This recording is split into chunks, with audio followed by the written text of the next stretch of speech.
And coverage ન્યૂઝમાં આપનું સ્વાગત છે। ગુજરાતના બનાસકાંઠામાં કોંગ્રેસ ઉમેદવારના પ્રચાર માટે એઆઈસીસીના મહામંત્રી પ્રિયંકા ગાંધી ડીસાના લાખણી ખાતે પહોંચ્યા, જ્યાં ખીચોખીચ મેદનીને સંબોધી વડાપ્રધાન મોદીના ભાષણોને આડે હાથ લીધા। પ્રિયંકા ગાંધીએ જનતાની ચિંતા કરતા નેતાને વોટ આપવા શીખ આપી। જનતા સાથે જોડાયેલા મુદ્દા અને લાગણીસભર વક્તવ્યથી સ્થાનિક લોકોની લાગણી પણ જીતી।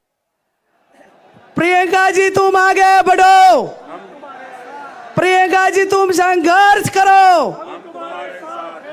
आज बनासकांठा जिल्लानी धरा ઉપર પહેલી વખત પ્રિયંકાજીએ આ પગલા મૂક્યા છે, ત્યારે મહાસચિવ કોંગ્રેસ પાર્ટીના મહાસચિવ ભૂતપૂર્વ વડાપ્રધાન ઇન્દિરાજી કે જેના રગો રગમાં આજે પણ બનાસકાંઠા જિલ્લો જે ઇન્દિરાજીને યાદ કરે છે, એના પુત્રી રાજીવજીના પુત્રી પ્રિયંકાજી જ્યારે બનાસકાંઠા જિલ્લાની જનતાને બનાસની બેન જ્ઞાની બેનને જીતાડવા માટે આપ સૌને વિનંતી કરવા માટે વધાર્યા છે, ત્યારે હું આપણા સૌ વતી બનાસકાંઠા વતી પ્રિયંકાજીનું હાર્દિક સ્વાગત કરું છું।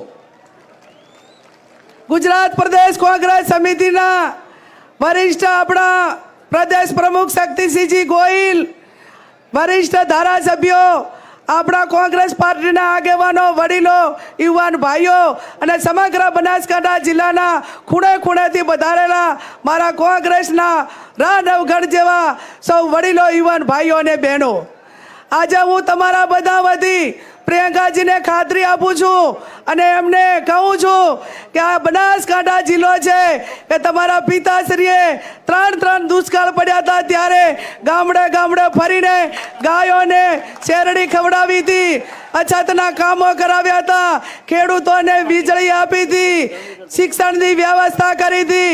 મારા વાવ વિસ્તારમાં પીવાનું પાણી નહોતું તો ડીસાથી કરીને માવસરી સુધી પાઇપલાઈનો નાખીને મારા તાલુકાઓને અને જિલ્લાના લોકોને પાણી પૂરું પાડ્યું હતું। ત્યારે હું તમારા બધા વતી ખાતરી આપું છું પ્રિયંકાજી, આજે તમે બનાસકાંઠાના મહેમાન બનાય છો અને બનાસકાંઠા જિલ્લો એ આ વખતે કોંગ્રેસ પાર્ટીને આશીર્વાદ આપી બનાસની બેન જ્ઞાની બેનને જીતાડીને આ લોકસભાની સીટ એ તમને ભેટ આપશે, એમાં મને કોઈ શંકાને સ્થાન નથી। આજે બજરંગ બલી હનુમાન દાદાની ભૂમિ છે, ધરણીધર ભગવાનની ભૂમિ છે અને માં અંબાની ભૂમિ છે કે જ્યાં ઇન્દિરાજી વડાપ્રધાન હતા ત્યારે માં 51 શક્તિપીઠ એ અંબાજીના દર્શન કરવા આવતા। દેવી શક્તિઓના આશીર્વાદ આપણી સાથે છે, ત્યારે આપ 7મી તારીખે મોટા પ્રમાણમાં મતદાન કરી અને બનાસકાંઠાની સીટ એ કોંગ્રેસને વિજય બનાવી તમારી બહેનને વિજય બનાવો એ શબ્દ સાથે આપ સૌનો ખૂબ ખૂબ આભાર। प्यारी बहनों, प्यारे भाई, बहुत समय से इंतजार कर रहे होंगे आप। हाँ, आपकी बहुत आभारी हूं कि आपने इतना इंतजार किया। श्री शक्ति सिंह गोहिल जी, श्रीमती गेनीबेन ठाकुर जी, श्री जगदीश ठाकुर जी, श्री जिग्नेश मेवानी जी, श्री रामकिशन ओझा जी, श्री भरत सिंह बाघेला जी, श्री बलदेव ठाकुर जी, श्री राजू भैया भाई जोशी जी, कांति भाई खरदी जी और मंच पर विराजमान सभी नेतागण, सभी पदाधिकारीगण, मेरे प्यारे कार्यकर्ता भाइयों बहनों, आप सबका इस सभा में बहुत बहुत स्वागत। अभी मुझे माँ अंबा जी का एक चित्र दिया गया, इसलिए शायद उचित रहेगा एक बार सभा शुरू करने से पहले मेरे साथ माँ अंबा जी की जोर से एक बार जय कहिए। माँ अंबा जी की जय, माँ नडेश्वरी जी की जय और गेड़ा हनुमान जी की जय।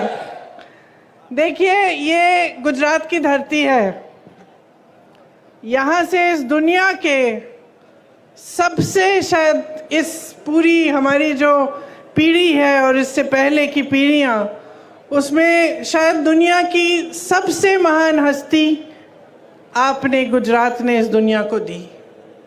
महात्मा गांधी जी यहाँ पे जन्मे।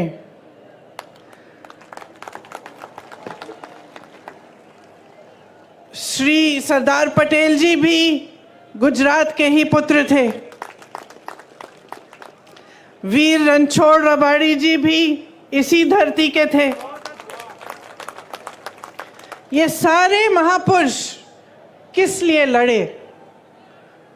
ये सारे महापुरुष आपकी आज़ादी के लिए लड़े। ठीक है, ये पुरानी बात है। 70 साल निकल गए, बीत गए, हमारा देश आज़ाद है, स्वतंत्र है। हमारे देश में एक संविधान बना, इसी लड़ाई से उभरा। जितने भी हमारे स्वतंत्रता सेनानी थे, जितने बड़े बड़े महापुरुष रहे, चाहे पटेल जी हो, चाहे गांधी जी हो, नेहरू जी हो, सब ने लड़कर, ब्रिटिश साम्राज्य से लड़कर हमारे देश को आज़ाद करवाया और हमें एक संविधान दिया। ये संविधान जो उन्होंने हमें दिया, इसका महत्व आपको समझना पड़ेगा। आज बहुत ही ज़रूरी है कि आप कुछ मूल बातें, जो गहरी बातें हैं हमारे देश की राजनीति के बारे में और अपने जीवन के बारे में, आप ठीक ढंग से समझें, ताकि जो निर्णय आप लेने जा रहे हैं चुनाव में, वो आप सोच समझ के और सारी जानकारी लेके लें। जब हम संविधान की बात करते हैं, खास इसलिए हम आज ये बात उठा रहे हैं क्योंकि भाजपा के कई नेताओं ने जो चुनाव लड़ रहे हैं, कुछ मंत्रियों ने देश भर में जो घूम रहे हैं, उन्होंने कहा कि अगर भाजपा फिर से जीतेगी तो संविधान बदला जाएगा। तो आज सबसे पहली बात मैं संविधान के बारे में करना चाहती हूँ, क्योंकि ये संविधान क्या है और किस तरह से आपके जीवन पर इसका प्रभाव पड़ता है, ये समझना ज़रूरी है। संविधान से आपको अधिकार मिलते हैं। सबसे बड़ा अधिकार ये है कि आप वोट डाल सकते हो। ये आपको अधिकार दिया गया है, देश के किसान को, देश के गरीब को, देश के मजदूर को और देश के प्रधानमंत्री को भी, देश के मंत्रियों को भी, देश के बड़े बड़े शख्सों को भी यही एक अधिकार मिला है।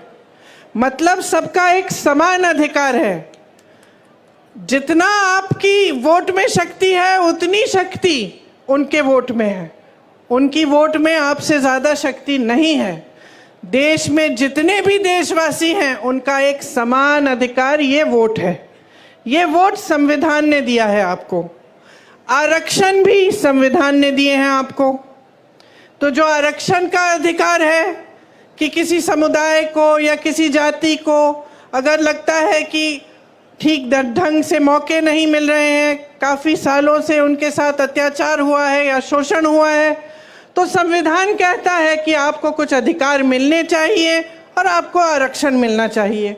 मतलब रोज़गार मिलता है तो आपके लिए कुछ रोज़गार आरक्षित हो, ये भी संविधान आपको देता है। तो ये दो बहुत बड़ी चीज़ें हैं जो आपको संविधान द्वारा मिलती हैं। इसके साथ साथ अगर आप किसी की आलोचना करना चाहें या किसी नेता से या राजनीतिक दल से सवाल उठाना चाहें कि क्या किया है मेरे लिए, ऐसा काम आपने क्यों किया, तो आप आंदोलन भी कर सकते हैं, आप खड़े हो सकते हैं, अपनी आवाज़ उठा सकते हैं। ये भी अधिकार आपको संविधान ने दिया है। अन्य खबरों के लिए चैनल को सब्सक्राइब कीजिए। खबरों का नोटिफिकेशन पाने के लिए बेल आइकॉन को जरूर दबाएं।